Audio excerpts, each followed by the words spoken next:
Sky Ocean's Wings for Hire has been out for a few weeks on the Nintendo Switch, but it's fair to say it launched with a few issues and the developer have been working hard to patch things up. So we're going to take a look at the patched version to tell you everything you need to know about it. As always, with our sponsored content, we do have a couple of codes to give away for this one, so just let us know down below your favourite turn-based RPG. If you want to make it aviation-based to really tie in, feel free to do so. It won't win you any brownie points.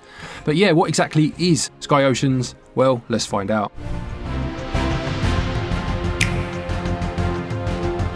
So starting with the story then, and you play as a character named Glen Windwalker, whose parents are explorers in a small town. And after a particular expedition, unfortunately, Glen loses his father, his mum comes back, and he's never quite the same after that. She becomes a bit of a recluse. Fast forward a couple of years, Glen and his friends pass their aviation exams, and shortly off the back of that, the village is targeted by a group named the Alliance. The village is destroyed, and Glen and his friends go off to try and fight back. Yeah, it takes definite inspirations from things like Star Wars. We can certainly feel the force is strong in some of those enemies.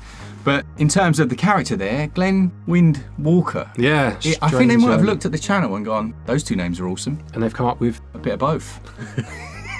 Absolutely. Gameplay-wise, well, you've got a mix here. It takes inspiration from things like Skies of Arcadia, I think, from back in the day, and tries to create a JRPG that uses airships. Airships. Yeah, that sounds good, doesn't it? Yeah, it tries to use those essentially as your characters for combat. Yes, it does. Yeah, you're right. So when you first start, you start in the town and you'll go through the process of doing your exam, your final exams. Obviously, you'll see the battle and then you'll leave. And you'll find yourself on a number of different islands and archipelagos as the story advances, getting drawn into combat every so often. Now the combat works where you'll see the airship on the screen and you can attack them to get the early advantage in the battle, and it transitions into a more traditional battle screen. Yeah, you do have full control during these areas, and you can also change to a simulation control mode if you'd prefer that. But realistically, the arcade controls make a lot more sense and they're much easier. It also allows you to switch between your party members so you can control each of them before you head into those battles. You have a team of 4, although there are times when other characters will join you at the expense of one of your team, and the story will dictate when this happens. Each character has a class, and this will determine the sort of special moves they've got, and these use your AP. Again, if you've played any sort of turn-based game before, I'm sure you'll know HP and AP, your magic, if you like, in air quotes. And your characters will take turns to perform an attack, and obviously the enemies will do the same, and these will then play out in front of you. So your attacks are split into various different elements, things like fire and ice, and those will also have status effects. You will also see some of these will do extra damage where the enemy is weak to that particular element, and they may have effects on the next few turns. For example, the cold attacks will freeze the enemy and slow down their movements and responses. As well as this, you have moves or options such as evade, very handy early on where some of your characters are weaker than others if you want to just keep them out of the way, because it is one of those RPGs where if your character falls in battle, they don't get any XP at the end. So just be mindful of this, certainly in the first hour or so, I would say. It does start you out basically made of paper. Yep. So if you want the experience to be slightly easier, you can head into the menu at any time and tailor the aggressiveness of the enemies. There are options there to mitigate some of that early difficulty.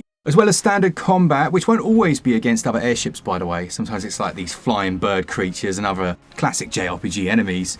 You'll also have boss fights that might be split up into several different components. And what I mean by that is you're fighting a pirate early on, and he's got his crew, hasn't he, dotted around the ship. Yep, and they're all in charge of, something. There'll be gunners and, people in the engine room, whatever it may be. And you can be strategic in terms of which parts you take out first, but you do need to take all of them out to win the battle. The strategy really comes from trying to manage your AP points. These regenerate slightly on each turn, so if you haven't got enough to do a special move, then you just simply have to wait until that charges up, a bit like mana in some games. Yeah, if you've played a JRPG before, you'll know the drill. Keep your healer, make sure their APs are stacked and ready to use as and when needed. Everyone else, keep chipping away at the enemies, but also bearing in mind how strong or weak you may be early game to keep everyone alive and get those levels building so that you can get stronger. Another top tip if you do have this game or you're thinking about buying it, if you want to speed up combat, it took me a while to figure this out, but it's something like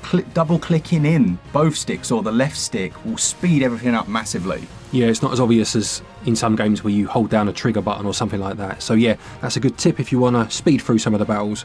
At the end of combat, you're given an overview of the amount of experience gained and the levels gained as well. But another area there is that experience won't show you the max level you've reached. Let's say you're on 8, it will show you hit 9. But once you go into the menus, you may actually see you had enough experience to go a little further. Yeah, it would have been nice for them to just fix that. It's quite an easy fix, I'm sure, just so that you have that satisfaction of leveling up and seeing that bar continue to go, possibly into another level. It's always nice when that happens in games. If you do level up enough, you unlock skill points, and these are your new moves within a particular element, as Mark said earlier. They're not skills per se, you don't put them into anything.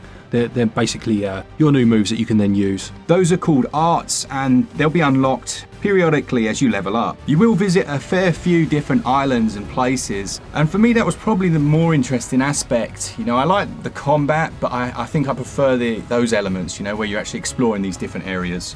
Yeah, you have new towns and, as I said, archipelagos and what have you, and there are NPCs to talk to, shops to visit, that sort of thing, so you can stock up and make sure you're ready for the next battle as and when you do move on. As well as your main quests, there's side quests as well, which can be accessed from their own logs, so you can keep track of everything. You've got a world map to see where you've been and potentially are going to go to, and you've also got a screen which will show the different unlocked skills of each of your characters. Later in the game, you'll also be able to customize your equipment, and it's more than just the ship's armor, isn't it? Yes, so you'll start off with a wooden frame or a single turbine, for example, in your engine, and you can upgrade these as you go along so that you're stronger outside of the traditional leveling system. That then takes us on to visuals and audio. Visually, we're looking at a 3D engine that is able to actually run between 30 and 60 FPS, which wasn't always the case. Now, this one has received a massive patch from the developer, who have been working on fixing up some bugs and stuff, and the version that we're playing right now, it runs relatively well, as I say, between 30 and 60. Yeah, it uses a cartoon style away from performance.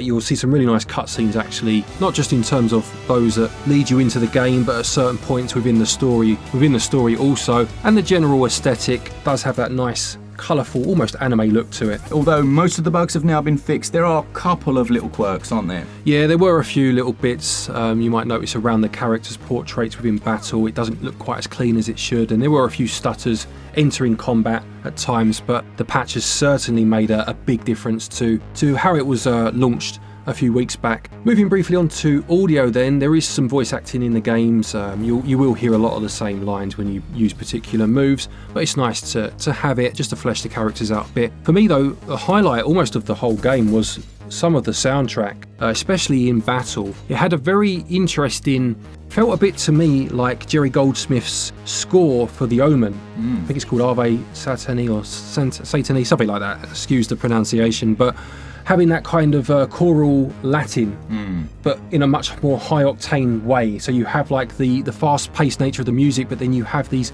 almost Latin verses that really do make it feel high stakes, you know? Absolutely. You just took us from chips to caviar. That was impressive. Oh, he's right. The soundtrack, as I'll play a little clip of, is really quite nice.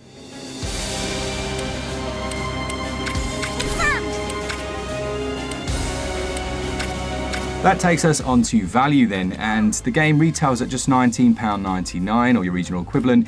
It does have a physical edition available as well. Just be aware you would have to download that patch. Yes. To get the best version of it. And the download size is 6.5 gigs. And you're looking at about 9 hours, which is a little on the shorter side for this type of game. This is also available on other platforms, things like Steam and PlayStation, and I believe there will be sales over there as well, so worth going and checking those out if you have those systems. So that's everything you need to know to get you started on Sky Ocean's Wings for Hire. As we said, we do have a couple of codes to give away, so do let us know your favourite JRPG. As I said, if you want to make it aviation based, that would be good. I've got a feeling I know which one of them will be, but yeah, stick it all in the comment section below. A quick thank you to our patrons and our channel members for your continued support, and to each and every one of you for watching our videos. Take care, and until next time, happy gaming.